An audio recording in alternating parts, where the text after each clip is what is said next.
Stoking motivation the right way. To achieve sustainable flow, the initial time can be long and drawn out. Again, it's like starting a campfire with logs. It can take quite a bit of time. Oftentimes, the initial fire would flicker out, so you'd have to make sure that the logs catch fire. You really can't expect a spark that starts an inferno that lasts weeks. It doesn't work that way.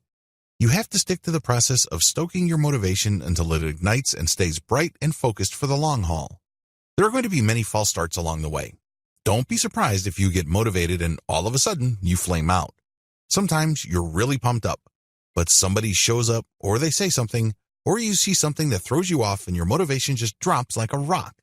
You may be able to hit your groove, and it'd seem that regardless of what other people are doing and saying, you remain focused and motivated. So far so good, right? However, sooner or later, it starts to flicker out, and before you know it, it's gone. You have to keep igniting your motivation and keep at it until it is self-sustainable. You have to reach a point where it just keeps going and going. How does this happen? Well, it all boils down to momentum. There is a point in any kind of process where people are able to reach a level where it takes more effort to stop than it does to start. Things start to pile up on top of each other and you achieve a momentum. It's like you have a lot of force behind you, so it takes less effort to stay motivated than digging your heels and stopping.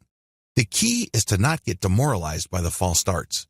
Believe me, if you were starting any kind of project and you're all pumped about it, but for whatever reason it doesn't pan out, you don't get the rewards that you expected the first time, the second time, or even the 10th time you try. It's easy to get discouraged, but you have to keep at it until you achieve momentum. This is what filters a lot of people in terms of success habits. We've got this idea in our heads that when we think of a goal, we automatically assume that we will reach it.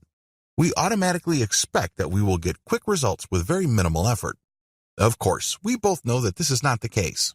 Life can be unfair. Oftentimes, it seems that we have a harder path than other people. Unfortunately, we can't just waste our time looking over and saying, "What about them? How come they have it so easy?